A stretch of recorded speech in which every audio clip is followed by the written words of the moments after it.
กระทรวงการเงินและธนาคารคำลาวได้เซ็นบทบันทึกความเข้าใจเพื่อศึกษาความเป็นไปได้ในการสร้างตั้งกองทุนการลงทุนแห่งสปป.ลาวเปิดประตูให้ลาวก้าวสู่ตลาดการเงินสากลอย่างมั่นคงพิธีดังกล่าวจัดขึ้นในวันที่ 2 เมษายน 2026ที่โรงแรมสุภัตรา นครหลวงเวียงจันทน์ให้เกียรติเข้าร่วมเป็นสักขีพยานโดยท่านสันติภาพพรหมวิหารรองนายกรัฐมนตรีแห่งสปป.ลาวรัฐมนตรีกระทรวงการเงินมีบรรดารองรัฐมนตรีรองประธานผู้ประจำการคณะกรรมการส่งเสริมและคุ้มครองการลงทุนรองผู้ว่าการธนาคารแห่งสปป.ลาวคณะกรมที่เกี่ยวข้องบรรดาการนำอดีตการนำจากภาครัฐพร้อมด้วยคณะบริหารธนาคารคำลาวและแขกรับเชิญเข้าร่วมอย่างพร้อมเพรียงการลงนาม MOU ในครั้งนี้ถือเป็นบาทก้าวสำคัญและเป็นนิมิตหมายทางประวัติศาสตร์ในการสร้างตั้งกองทุนการลงทุนแห่งสปป.ลาวหรือ LIA ก็คือกองทุนความมั่งมีแห่งชาติซึ่งเป็นการสะท้อนเห็นวิสัยทัศน์ของพรรคและรัฐบาลในการเปลี่ยนผ่านจากการบริหารทรัพย์สินไปสู่การบริหารความมั่งมีของชาติผ่านทรัพยากรธรรมชาติอย่างเป็นระบบในพิธีลงนามดังกล่าวท่านวิเลศ กินนวงศ์หัวหน้ากรมคุ้มครองหนี้สินสาธารณะกระทรวงการเงินได้กล่าวว่าการริเริ่มแนวคิดในการสร้างตั้งกองทุนการลงทุนแห่งสปป.ลาว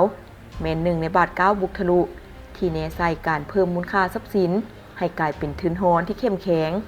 โดยเฉพาะการนำเอาทรัพย์สินประเภทคำและแฮธาตุมาสร้างมูลค่าเพิ่มและได้มีการทอดถอนบทเรียนจากบรรดากองทุนความมั่งมีแห่งชาติระดับสากลเช่นติมิซักของสิงคโปร์และคาซานาของมาเลเซียโอกาสเดียวกันนี้ท่านปริญญาเอกจันทรสิทธิไซ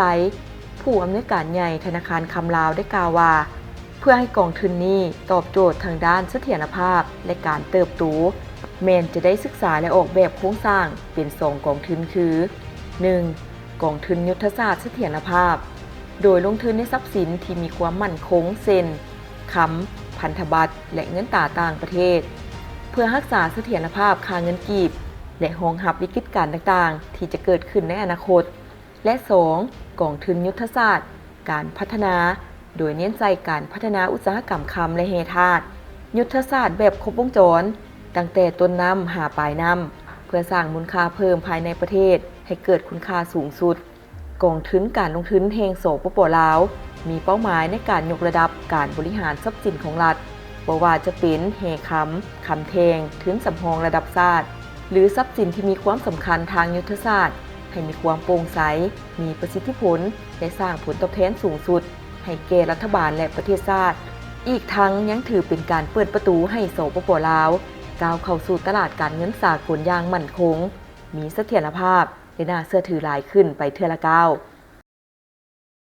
Make lunch better. Ooh, Pepsi. Make it super, mega, extra spicy. Ooh. Make it viral. That's better. Your meals better with Pepsi.